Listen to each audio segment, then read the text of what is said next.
अगर आपने भी आवेदन किया है मुख्य सेविका भर्ती 2022 में तो यह वीडियो आपके लिए यूज़फुल होने वाला है। इसमें हम जो बात करने वाले हैं CFPT स्कोर, कितने अभ्यर्थी ने आवेदन किया है और परीक्षा देने कितने अभ्यर्थी नहीं जाएंगे, मतलब कितने अभ्यर्थी परीक्षा छोड़ने वाले हैं, और वर्तमान की सैलरी पैकेज वगैरह क्या है यह भी हम यहाँ पे देख लेंगे। तो वीडियो में हम इन तीनों के अलावा भी कुछ चीज़ अगर लगती हैं तो उनको भी हम यहाँ पे आपके लिए उपलब्ध करा देंगे। तो वीडियो को पूरा देखिएगा जिससे कि आपका कोई भी कन्फ्यूज़न ना रहे। यहाँ पे अगर हम बात करें सबसे पहले वेतन की, तो वेतन के बारे में जानना बेहद ज़रूरी है, क्योंकि वेतन सबसे पहले कोई भी कैंडिडेट अगर जॉब करना चाहेगा तो उसको ये पता होना चाहिए कि कितना वेतन वगैरह उसको मिलने वाला है। तो अगर वेतन ही नहीं पता होगा तो जॉब करने का मतलब ही क्या है, ठीक है। तो इसलिए सबसे पहले हम बात करेंगे वेतन की, कितना वेतन यहाँ पे आपको मिलने वाला है। मोटी मोटा अगर बात करें यहाँ पे 40 से 41 हज़ार के आसपास आपको वेतन देखने को मिल सकता है, जितना कि आपकी सैलरी में अकाउंट में क्रेडिट होगा, ठीक है। और मैं आपको बता दूं यहाँ पे कुछ जो PF वगैरह कटता है उसके अलावा इतना सैलरी आपके अकाउंट में आनी है लगभग में, ठीक है। यहाँ पे ग्रेड पे अगर बात करें तो 2800 रखा गया है। वेतन बैंड की अगर बात करें तो 5220-200 रखा गया है, और ग्रेड पे ही निर्भर करती है, और वेतन बैंड पे इन पे सब पे जो आपकी सैलरी निर्भर करती है। बेसिक वेतन 29,200 है, और वेतन का स्तर जो रखा गया 5 है। अधिकतम वेतन 92,300 है। तो आप मोटा मोटी ये समझ लीजिए, इसका कैलकुलेशन अगर हम करें तो थोड़ा लंबा टाइम लग जाएगा, 10-15 मिनट इसमें ही लग जाएंगे। तो उसको हम कहीं और अगर आपको ज़रूरत होती तो हम बता देंगे, मगर मैं आपको बता दूं यहाँ पे जो आपको मिलने वाला है PF करने के बाद TA DA वगैरह, इसमें आपको भी पता है कि TA मिलना ही है, ठीक है। और रहने के लिए आवास मिलना है, HRA मिलना ही है। तो इसलिए मिलना है, क्योंकि TA DA इसलिए मिलेगा क्योंकि और जो ये जॉब है आपकी, ये फील्ड वर्क है, ठीक है। आप गांव-गांव जाके उनको जागरूक करेंगे लोगों को, और आंगनबाड़ी जो भी आपके अंडर में काम करेंगी उनके बारे में आपको जानकारी रखनी। तो इसलिए TA DA वगैरह ये सब कुछ मिलने वाला है इसमें आपको, ठीक है। ऑफिस वर्क में TA नहीं मिलता है, और DA वगैरह मिलता है, HRA उसमें भी मिलता है, HRA इसमें भी मिलेगा, ठीक है। तो वो कितना होगा, क्या कुछ होगा, वो तो अलग की बात है, मगर मोटा मोटी हम देखेंगे तो 40 से 41 के आसपास आपकी जो है सैलरी बन सकती है, 40 से 41 हज़ार, ठीक है।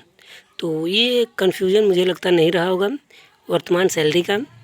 और जो पुरानी सेविकाएँ हैं उनके बारे में अगर पता लगाएं तो उनका भी वेतन लगभग इससे थोड़ा बहुत ज़्यादा होगा, मगर चांसेस यही है कि इतना ही, जितना देखिए एक्सपीरियंस होता जाता है उतना सैलरी बढ़ती जाती है, ठीक है। तो और पुरानी जो सेविकाएँ हैं, मुख्य सेविकाएँ, उनका प्रमोशन हो जाएगा, उसके बाद यहाँ पे ज्वाइनिंग होनी है।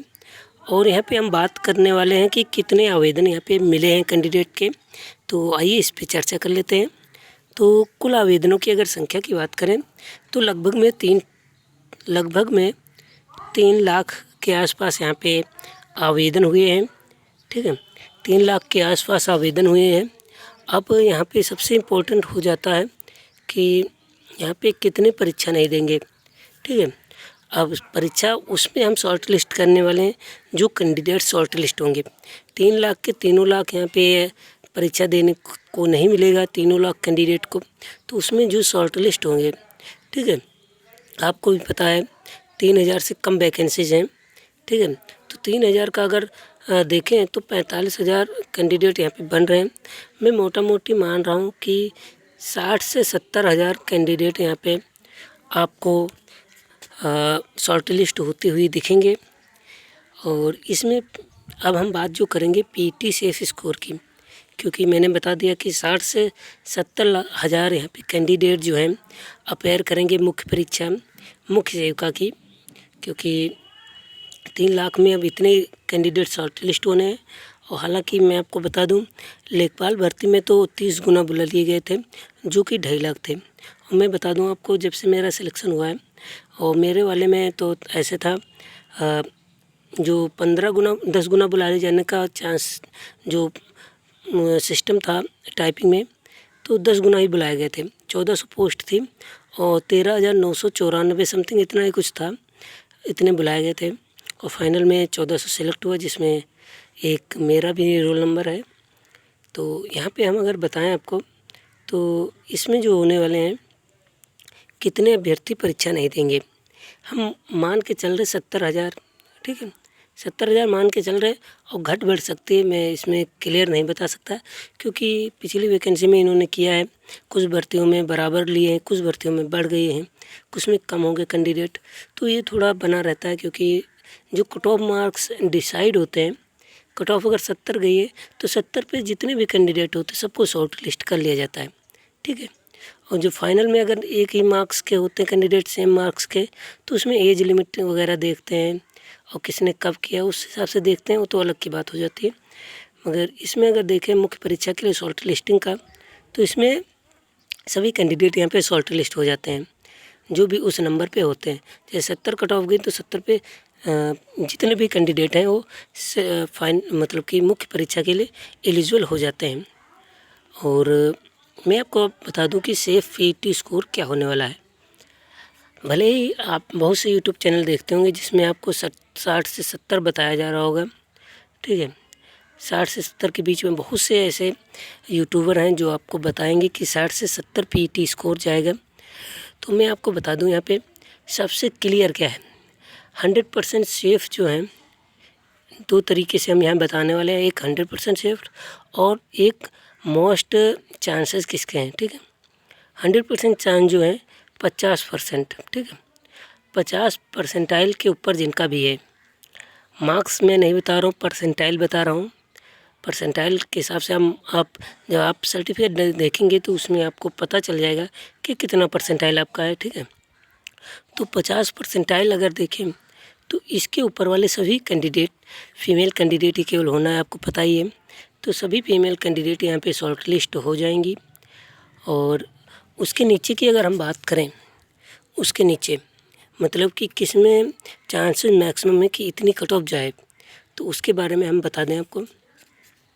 जो मैक्सिमम चांसेस हैं, मैं जनरल की अगर बता दूं, जनरल की जो 39 से 40 के बीच में जनरल की पीटी सेफ स्कोर हो सकता है। मैं ये परसेंटाइल बता रहा हूँ, ठीक है।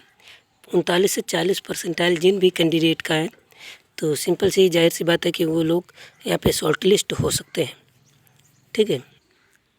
तो यहाँ पे अगर परसेंटाइल की बात करें हम, तो यहाँ पे जो परसेंटाइल सेफ परसेंटाइल जो बन सकता है वह बनेगा 39 से 41। वो भी जनरल के लिए मैं बता रहा हूँ, जनरल वालों के लिए 39 से 41 के बीच में जो लोग परसेंटाइल लिए हुए हैं वो लोग यहाँ पे शॉर्ट लिस्ट हो सकते हैं। मैक्सिमम पॉसिबिलिटी है कि इतनी जाए, ठीक है।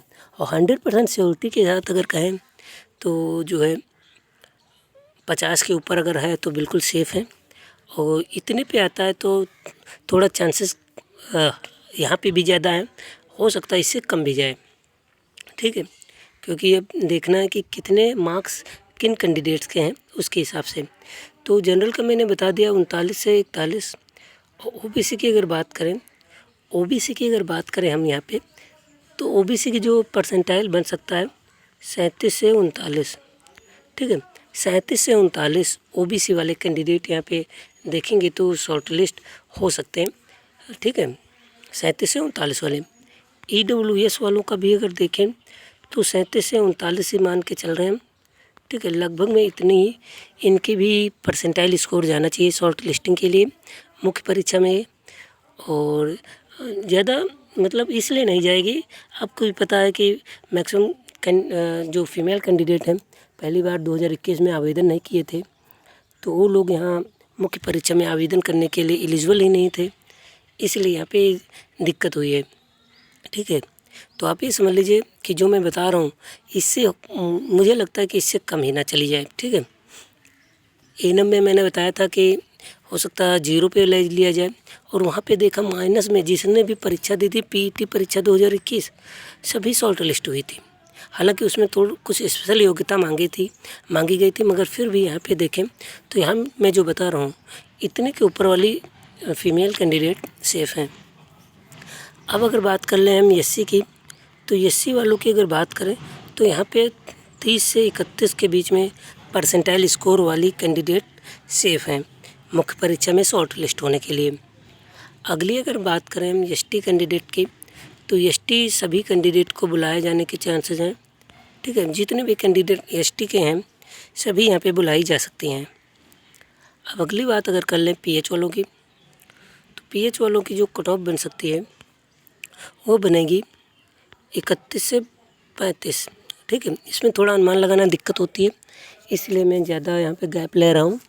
31 से 35 के बीच में पीएच वाले कैंडिडेट यहाँ पे हो सकते हैं शॉर्ट लिस्ट, और हो सकता है इससे कम भी चली जाए। ठीक है, अब अगर बात करें अब क्या भूतपूर्व सैनिकों का यहाँ कोई योगदान खास कोई है नहीं, तो इस तरीके से मैंने आपको सभी कैटेगरी की बता दी है। भूतपूर्व सैनिक वगैरह अगर देखेंगे तो उनकी सब कैटेगरी से कम ही रहती है। अगर यहाँ पे शॉर्ट लिस्ट करते हैं उस तरीके से भूतपूर्व सैनिक या स्वतंत्रता संग्राम सेनानी के असर, तो उनके अगर देखें तो उनकी कट ऑफ सबसे कम रहती है। हालांकि एसटी से ज़्यादा रहती है। ठीक है, एससी के आसपास रहती है। तो यहाँ पे मैंने सभी कैटेगरी की आपको कट ऑफ बता दी है। मुझे लगता है कि अगर आप से पीटी स्कोर इतना अर्जित करते हैं तो आप निश्चित यहाँ पे बेनिफिट उठाएंगे। अब बात करेंगे कितने परीक्षा नहीं देंगे। मैं आपको बता दूं 70,000 अगर शॉर्ट लिस्ट होते हैं, इसमें 8 से 10,000 कैंडिडेट जो हैं वो परीक्षा नहीं देंगे। ठीक है, 8 से 10,000 हमेशा एब्सेंट रहते हैं, जो कि इसमें भी देखने को मिलेंगे। आवेदन सब कर देते हैं, मगर कुछ लोग कहीं ना कहीं सेलेक्ट हो जाते हैं तो वो लोग परीक्षा देने नहीं जाते हैं। तो इस वजह से हो सकता है 8 से 10,000 कैंडिडेट परीक्षा में शॉर्ट ना आए देने। तो चांसेस अच्छे हैं, मेहनत करते रहिए। और जिन लोगों को ये जानना है कि कितने नंबर मुझे मुख्य परीक्षा में लाने चाहिए कि मैं फाइनल सेलेक्ट हो जाऊं, तो मेरा पिछला वीडियो देख लीजिएगा। पिछली वीडियो में मैंने बताया है इसके बारे में, कितना आपका स्कोर होना चाहिए मुख्य परीक्षा में, और ये सब चीज़ें आपको मैंने उसमें बताई हैं। और भी कई चीज़ें हैं जो वहाँ पे आप देखेंगे तो ज़रूर मिलेगा। तो इस वीडियो में अभी के लिए बस इतना ही। नेक्स्ट वीडियो में कुछ इंपॉर्टेंट टॉपिक के साथ आएंगे। तब तक के लिए नमस्कार। और आपका कोई क्वेरी या फिर सुझाव है तो कमेंट करें, रिप्लाई ज़रूर आएगा। धन्यवाद।